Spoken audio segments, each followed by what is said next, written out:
Salut les gars, voici mon histoire qui est assez trash. Elle raconte la manière avec laquelle j'ai perdu confiance en une des personnes qui m'étaient proches. Après cet incident, cela m'a fait remettre en question tout ce que nous partagions.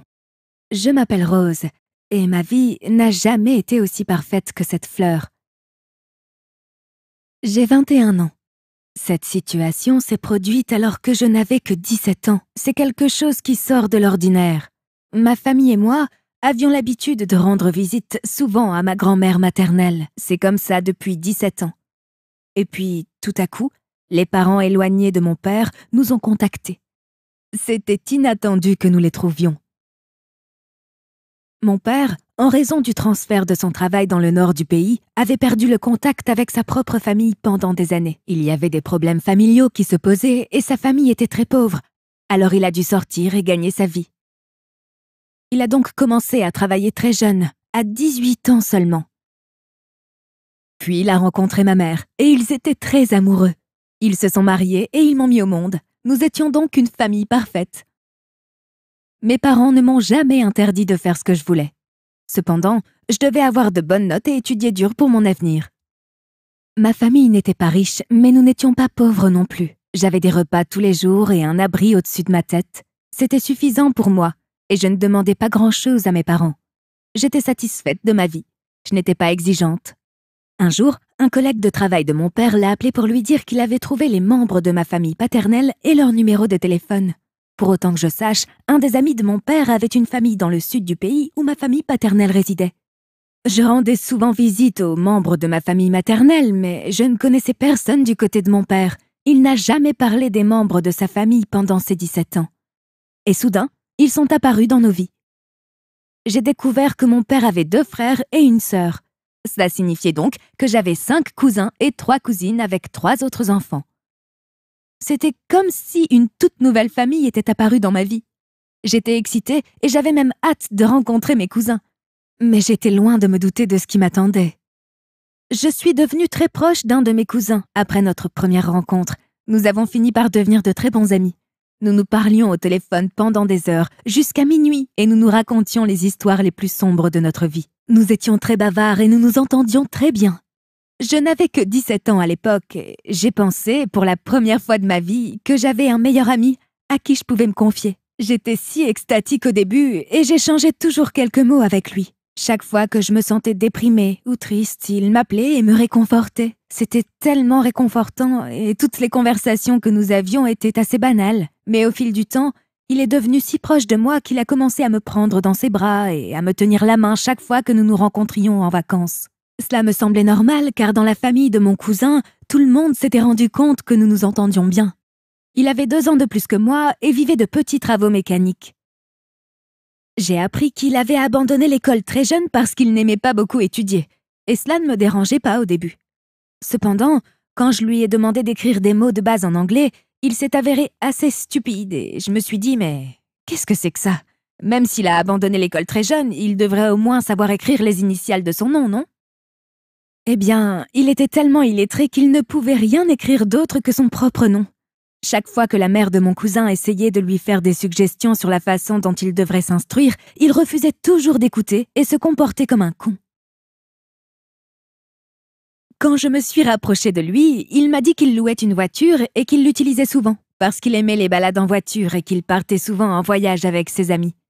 J'aimais ce côté de lui, et je me suis dit que c'était excitant et aventureux quand il me racontait ses histoires effrayantes. Puis un jour, il m'a proposé de me conduire dans sa voiture de location, et sans trop y penser, j'ai accepté de faire un tour. C'était la première fois que je faisais un tour avec quelqu'un comme ça. Je me suis donc sentie très excitée et je suis partie avec lui.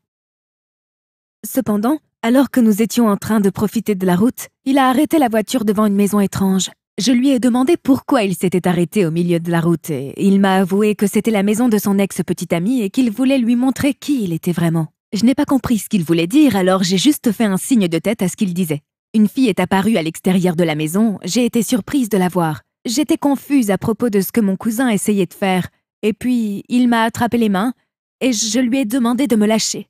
Cela devenait très gênant. Il m'a dit de rester calme et de faire ce qu'il disait. Alors je me suis assise en silence. Il me tenait les mains si serrées que son ex pensait que c'était sa nouvelle petite amie. Et c'était si dévastateur pour moi de savoir tout cela. Plus tard, cette fille s'est énervée face à cette attitude agaçante et a commencé à appeler son frère. Mon cousin est parti sans même se retourner.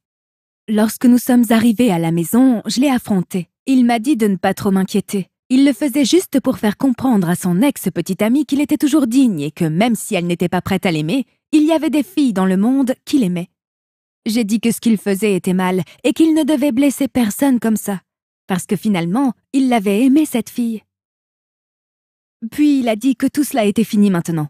Il a également mentionné qu'il ne l'aimait plus comme avant, depuis qu'elle l'avait largué parce que son frère était contre leur relation. J'ai compris ses raisons et finalement je me suis dit que ça n'était pas mes affaires.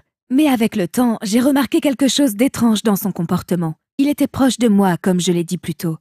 Un jour, alors qu'il n'y avait personne à la maison, il en a profité pour me surprendre d'un coup et il m'a de nouveau saisi les mains. Je pensais qu'il jouait à action ou vérité. Mais cette fois, l'expression de son visage m'a semblé un peu différente. C'était comme s'il était très sérieux. Je lui ai demandé ce qui n'allait pas et il n'a rien dit pendant un instant. Il a répondu avec hésitation qu'il m'aimait depuis très longtemps et qu'il ne savait pas comment me le dire. Il a continué à me dire qu'il était lui-même confus au début et qu'il voulait que ce soit clair dans sa tête. Maintenant, il était définitivement amoureux de moi et vous aurez du mal à croire ce qui s'est passé ensuite. Quand j'ai essayé de répondre, rien n'est sorti. Sans me demander mon avis, il m'a poussé de force à ses côtés et m'a embrassée.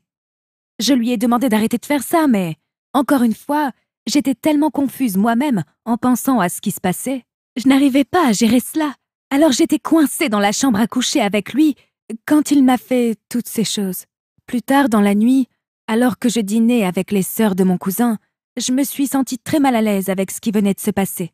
Et je n'ai pas pu dormir cette nuit-là, ni même la suivante. Chaque fois que j'allais quelque part où il se trouvait, j'avais mal à l'estomac et je ne savais pas ce qui pouvait me faire aussi mal. J'étais naïve et je lui permettais de faire tout ce qu'il me demandait. Il disait que si je parlais, personne dans la famille ne me croirait. Sauf lui. Comme je venais de découvrir leur nouvelle famille, il ne me voyait pas du tout comme sa cousine. Au lieu de cela, il m'a demandé de devenir son amante secrète. J'ai refusé plusieurs fois en lui disant que nous étions de la même famille et que c'était mal. Mais il a ignoré tout ce que j'ai dit. J'ai essayé de protester par tous les moyens possibles pour lui faire comprendre que ce qu'il faisait était mal, mais toutes mes tentatives ont été vaines. Lorsque mes vacances ont pris fin et que j'ai dû rentrer dans mon pays, il m'a serré très fort dans ses bras et a versé des larmes de crocodile. Il m'a dit que je lui manquerais et m'a demandé un baiser. J'ai complètement refusé, et bien qu'il soit resté seul dans sa chambre et qu'il ait essayé de m'y obliger, j'ai crié fort en appelant mes jeunes cousins. Dieu merci, ils sont venus à mon secours. Malheureusement, personne n'était au courant de mes souffrances et j'ai dû les endurer en silence. J'ai gardé le silence pour ne pas créer des problèmes entre moi et la famille de mon père. Puis les vacances sont revenues. Et cette fois, nous avons dû repartir car c'était l'enterrement de ma grand-mère et je ne pouvais pas dire à mon père que je ne voulais pas y aller. J'ai eu pitié de lui et j'y suis allée. Mais ce que je craignais le plus est arrivé. Après cette année, je ne m'attendais pas à le voir. Il a essayé de s'approcher de moi et m'a forcé encore plus à l'embrasser. Je lui ai dit d'arrêter de me faire ça et d'avoir un peu de respect pour l'enterrement de notre grand-mère. Il a refusé de m'écouter et m'a dit que si je refusais, il dirait à toute la famille que j'étais à l'origine de tout cela. J'étais jeune et naïve, alors je le croyais chaque fois qu'il m'embrassait et me promettait qu'il changerait. Mais il ne l'a jamais fait. Personne, et je dis bien personne dans ce monde, ne le connaissait mieux que moi. J'étais tellement stupide de penser qu'il était mon cousin et qu'il changerait avec le temps. En réalité, il n'a jamais changé, il a toujours profité de moi. Puis j'ai reçu un coup de massue. Je suis allée me baigner avec lui dans un étang voisin. Il m'a appris à nager. Il profitait du fait que personne ne savait ce que j'étais en train de vivre. Il m'a acheté de jolis cadeaux pour essayer de gagner mon cœur. Cependant, je n'étais pas heureuse de ce qu'il me faisait, et cela m'a coûté ma santé mentale. Chaque nuit, je pleurais en silence et je m'endormais en pleurant, me demandant ce que j'avais fait de mal pour mériter cela, et pourquoi je me sens si accablée par des émotions que je ne peux pas exprimer. Cette situation devenait incontrôlable. Alors j'ai décidé de prendre les choses en main. À chaque fois qu'il était dans les parages, je m'éloignais de lui. Et petit à petit, j'ai réussi à l'ignorer, lui, ses appels, tout. J'ai pensé que c'était fini et que le problème était résolu. Mais après des mois sans se parler, il m'a appelé d'un numéro anonyme et m'a demandé si j'allais bien. Je lui ai répondu que ce n'était pas ses affaires de toute façon. Et il m'a répondu que je ne pourrais pas mener une vie réussie Parce que j'étais un gosse inutile après tout. Je ne savais pas à ce moment-là ce qui m'avait prise. Je l'ai traité de sale canaille pour avoir ruiné ma vie. Et je lui ai dit de ne plus jamais me contacter, sinon la police serait impliquée. Et que j'avais même enregistré tout ce qu'il disait. Je lui ai dit de ne plus jamais me parler de toute sa vie. Il a juste raccroché sans dire un mot. Depuis ce jour, il ne m'a plus jamais contacté. Je me suis sentie comme libérée et mes parents ont également cessé de leur rendre visite par la suite parce qu'ils avaient leurs propres disputes familiales concernant les biens et l'argent. Alors, les gars, je vais vous dire à tous de ne jamais, jamais laisser quelqu'un vous contrôler et vous manipuler au point de rester sans voix. Même s'il vous menace, soyez courageux et défendez-vous, car personne ne mérite d'être traité comme j'ai été traité par mon agresseur. Et s'ils disent que le problème c'est vous, ce n'est pas le cas. Ce que vous devez faire, c'est couper les ponts, tous les contacts avec les personnes toxiques dans votre vie. Et alors votre vie changera pour le mieux, je vous le promets. Merci les gars d'avoir écouté mon histoire. Laissez vos commentaires dans la section ci-dessous. J'adorerais les lire.